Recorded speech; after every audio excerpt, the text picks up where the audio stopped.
आसिम मुनीर पगला गया। जो मार पड़ी है ऑपरेशन सिंदूर में उसको वो छुपा के नाटक कर। अब वक्त आ गया है कि इनको आड़े हाथ लिया जाए वंस एंड फॉर ऑल। वही समीकरण हो रहा है जो 1971 में, और तब भी हमने हिम्मत मर्द किया था और मदद खुदा आई और दो टुकड़े हो गए थे पाकिस्तान के। पाकिस्तान के आर्मी चीफ आसिम मुनीर की अमेरिकी जमीन से दी गई न्यूक्लियर धमकी पर भारत सरकार ने कड़ी प्रतिक्रिया दी है। आसिम मुनीर की धमकी पर विदेश मंत्रालय ने बयान जारी कर कहा कि पाकिस्तान के आर्मी चीफ के अमेरिकी दौरे के दौरान दिए गए बयान पर हमारा ध्यान गया। परमाणु धमकी देना पाकिस्तान की पुरानी आदत है। अंतर्राष्ट्रीय समुदाय पाकिस्तान के इस तरह के गैर जिम्मेदाराना बयान पर गौर कर निष्कर्ष निकाल सकता है। पाकिस्तान न सिर्फ क्षेत्रीय सुरक्षा बल्कि वैश्विक सुरक्षा के लिए भी खतरा है। वहीं जनरल जीडी बख्शी ने कहा है कि आसिम मुनीर सठिया गए हैं। ऑपरेशन सिंदूर में पाकिस्तान को जो मार पड़ी उसे आसिम मुनीर छिपाने के लिए ऐसी गीदड़ भपकियां दे रहे हैं। आसिम मुनीर साहब सटिया गए, आसिम मुनीर पगला गया। ठीक है साहब, जो मार पड़ी है ऑपरेशन सिंदूर में उसको वो छुपा के नाटक कर रहे हैं। ठीक है, अच्छी तरह छुपा के नाटक कर रहे हैं। एक चीज जो ऑपरेशन सिंदूर के बाद के बारे में बहुत ज्यादा दुनिया नहीं समझ पाई है, वो पता क्या है? भारत ने थर्ड न्यूक्लियर एज शुरू की है। दो मॉडरेटली आर्म्ड न्यूक्लियर पावर्स अगर आपस में भिड़े, शरेआम लड़ाई हो, तो क्या रिजल्ट है ऑपरेशन सिंदूर का? हमारी इंटीग्रेटेड एयर डिफेंस की वजह से उसके मिसाइल, न्यूक्लियर आर्म्ड मिसाइल और नॉर्मल मिसाइल नहीं आ सकते भारत पे। 100%, 3 फायर किए थे, 3 के 3 गिरा दिए। कोई 1200 के करीब ड्रोन फायर किए थे, 90% मार गिराए। ठीक है साहब, हमारी जो न्यूक्लियर जो अम्ब्रेला है, जो air defence, integrated air defence umbrella है, वो तकरीबन लीक प्रूफ है। और हम केवल रक्षात्मक पे नहीं सीमित रहते, हमने आगे बढ़ के जहां से उसके 4 एयर बेसिस से उसके फाइटर विद बॉम्ब्स उड़ सकते थे, जकोबाबाद, रहीम यार खान, सरगोदा, हमने उनके परखच्चे उड़ा दिए सर। जो रहीम यार खान की एयर स्ट्रिप अभी तक चालू नहीं हुई, जहां उनके स्टोर्ड थे न्यूक्लियर बॉम्ब्स, ठीक है, वो थे आपके चगाई और किराना हिल्स में, उनको ठोका है। उनके जो द्वार पे इलेक्ट्रिक मोटर्स लगी थी सीमेंट कंक्रीट के गेट खोलने के लिए, उनका ठोक दिया है।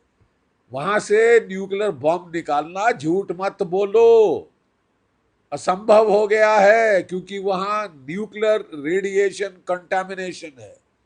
ठीक है साहब, ये बकवास कर रहा है, ये गीदड़ भपकी दे रहा है। और अब वक्त आ गया है, मैं आपके दूसरे सवाल का भी जवाब दे दूं।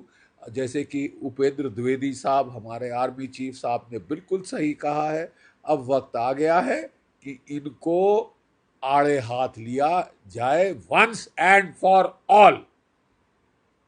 वही समीकरण हो रहा है जो 1971 में था। ठीक है, और तब भी हमने हिम्मत मर्द किया था और मदद खुदा आई थी। ठीक है, और दो टुकड़े हो गए थे पाकिस्तान के। ये तो एक सर में दर्द है, एक माइग्रेन है इंटरनेशनल। इसको अब खत्म, खलास करना होगा। ठीक है साहब, अब टाइम आ गया है कि जो हमारा लिमिटेड वॉर की तरफ आउटलुक है, उसमें केवल 2 रिस्ट्रिक्शन रह जानी चाहिए कि न्यूक्लियर वॉर, न्यूक्लियर वेपन, हम हथियार इस्तेमाल नहीं होने देंगे और हम पूरा लड़ेंगे, पुरजोर लड़ेंगे। लिमिटेड वॉर जो होगी will be limited only in time and non use of nuclear weapons.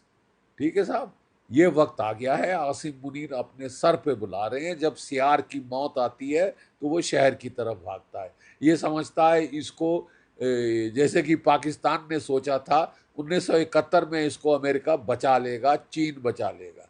ना अमेरिका बचा पाया, ना चीन। ठीक है साहब, ना अमेरिका बचा पाया, ना चीन। जनरल जीडी बख्शी ने कहा कि आसिम मुनीर अपनी निजी महत्वाकांक्षाओं और लाभ के लिए पाकिस्तानी आवाम की बलि ले रहे हैं। जीडी बख्शी ने मुनीर की परमाणु बम वाली धमकी पर क्या कहा, सुनिए।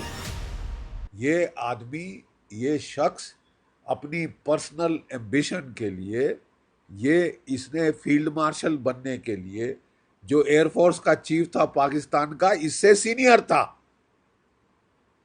उस पे सीनियरिटी पाने के लिए इसने दुम मरोड़ी है शहबाज शरीफ की कि बना दो मेरे को फील्ड मार्शल, क्योंकि साहब फील्ड मार्शल की रैंक में जाके मैं डोनाल्ड ट्रंप से मिल सकता हूं। डोनाल्ड ट्रंप ने शहबाज शरीफ को नहीं बुलाया, इसको बुलाया है। कैसी सरकार है ये साहब कि जिसका जो मुलाजिम है उसको बुलाता है पाकिस्तान का फील्ड मार्शल को बुलाता है डोनाल्ड ट्रंप, उनके प्रधानमंत्री को नहीं बुलाता, उनके प्रेसिडेंट को नहीं बुलाता, क्योंकि वो मुखौटे हैं। इसने साबित किया है, इसने बेइज्जती की है अपनी सरकार की।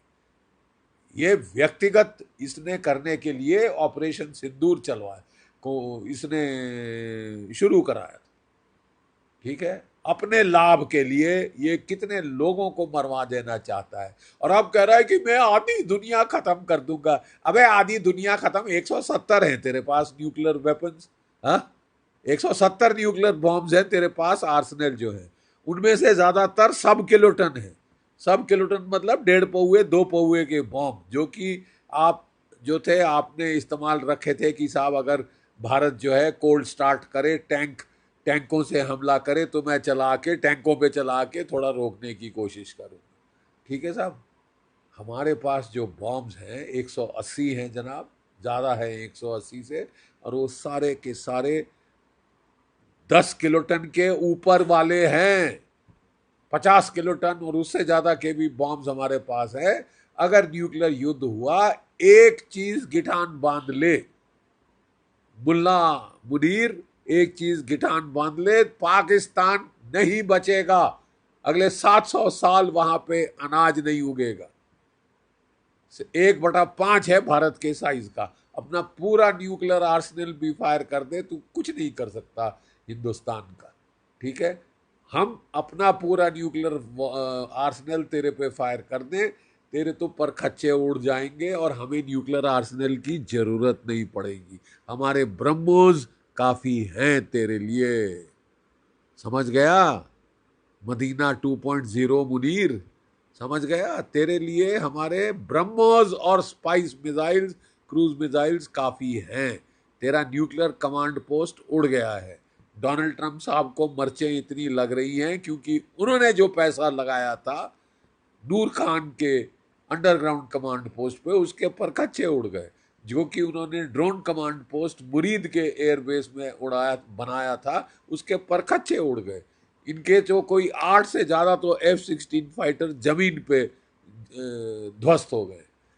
इनके जैसे हमारे एयर चीफ साहब ने साफ बता दिया है, 5 जेट फाइटर नॉकआउट किए हैं हमारे S-400 ने, और एक बड़ा जहाज या तो AEW या एलिंट एयरक्राफ्ट, ये 300 किलोमीटर की ज्यादा रेंज पे ठोक दिया। तू बात क्या कर रहा है? तू ये मुंह मसूर की दाल, तू बच गया है, नहीं तो तेरे पे आया था अगला ब्रह्मोस। ठीक है, मरियम कमांड पोस्ट में घुस के बच रहा था, फैमिली को अमेरिका भेज दिया था। तू अमेरिका में घर बनवा ले, वहीं पे रह, वही वो भी तेरे लिए शायद सेफ नहीं होगा। आसिम मुनीर, मुल्ला मुनीर,